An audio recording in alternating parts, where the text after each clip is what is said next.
Verification चालू केलेलं आहे। त्याच्यामुळे ही एक ऑनगोईंग प्रोसिजर राहणार आहे, सातत्याने ती चालू राहणार आहे।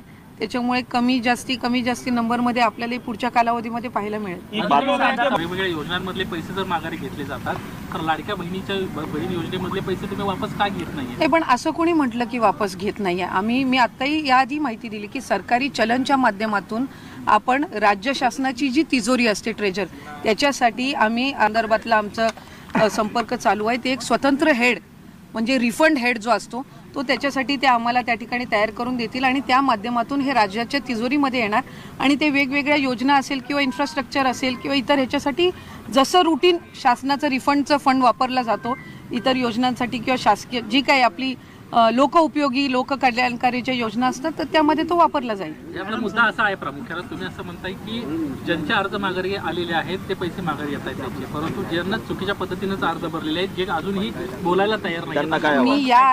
मी याआधी त्या संदर्भातली माहिती दिली की आमची जी क्रॉस व्हेरिफिकेशनची प्रोसिजर आहे परिवहन विभागासोबत चालू आहे। जे उत्पन्नाच्या पलीकडे जाऊन ज्यांनी त्या ठिकाणी लाभ घेतलेला आहे ते सुद्धा आम्ही क्रॉस व्हेरिफिकेशन करत आहोत। या व्यतिरिक्त जे राज्याच्या बाहेर आता लग्न होऊन गेलेल्या वगैरे किंवा राहायला गेल्या असतील किंवा सरकारी नोकरीमध्ये ह्या कालावधीमध्ये 4-5 महिन्याचे लागलेले आहेत, हे एका बाजूला आम्ही विभागाच्या पद्धतीनं आम्ही क्रॉस व्हेरिफिकेशन करत आहोत। पण हे जे आपण 4-4.5 हजार म्हणतोय हे स्वतःहून पुढे आलेले आहेत। या व्यतिरिक्त क्रॉस व्हेरिफिकेशनमध्ये येणार आहेत ते वेगळेच आहेत। पण आपल्या माध्यमातून मी लाडक्या बहिणींना सुद्धा आवाहन करीन की अशा पद्धतीचं जर त्यांना त्यांच्या पात्र लाभाच्या पलीकडे जर ती रक्कम आलेली असेल तर जसं या 4-4.5 हजार बहिणींनी पुढाकार घेतलेला आहे तशाच पद्धतीने इतर लाडक्या बहिणींनी सुद्धा घ्यावा।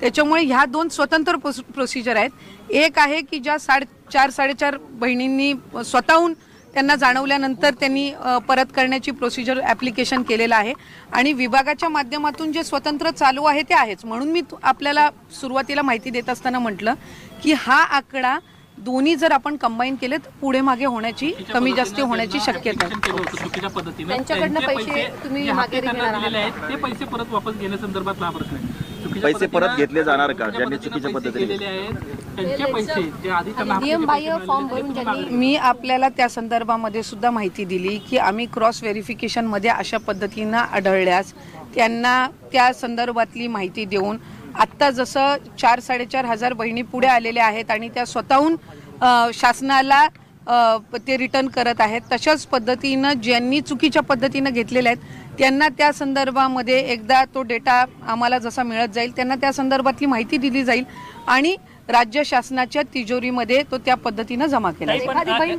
2.5 कोटी लाभार्थ्यांची महिलांची तुम्ही काही पावलं उचलणार आहात का? जर नियमबाह्य फॉर्म भरून सुद्धा जर एखाद्या बहिणीने लाभ घेतला असेल आणि तिने जर अर्ज नाही केला तर तुम्ही काही पावलं उचलणार आहात? नाही, मी त्या संदर्भातली आपल्याला माहिती दिली की क्रॉस व्हेरिफिकेशनमध्ये अशी ना तशीही आम्हाला त्या संदर्भातली जी माहिती आहे ती मिळणार आहे। या 4-4.5 हजार जे आहेत त्या स्वतःहून आलेल्या आहेत पुढे, तशाच पद्धतीनं आम्ही विभाग म्हणून जे क्रॉस व्हेरिफिकेशन करतोय त्याच्यामध्ये तो डेटा तसाही येणारच आहे। त्यामुळे या स्वतःहून पुढे आलेल्या आहेत त्यांचं आम्ही स्वागतच करतो।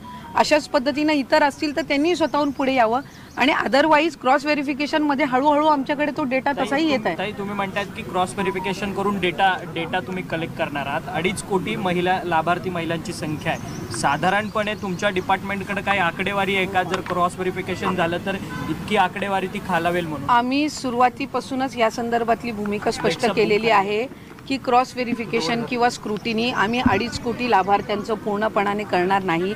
पिवळा आणि केशरी कार्डधारक जे आहेत त्यांचं उत्पन्न 1 लाखापेक्षा कमीच आहे म्हणून ते पिवळ्या आणि केशरी कार्डधारक आहेत। त्याच्यामुळे ती जी संख्या आहे ही साधारणपणे 1.5 कोटीपेक्षा सुमारे त्याच्यापेक्षा अधिक जात असते।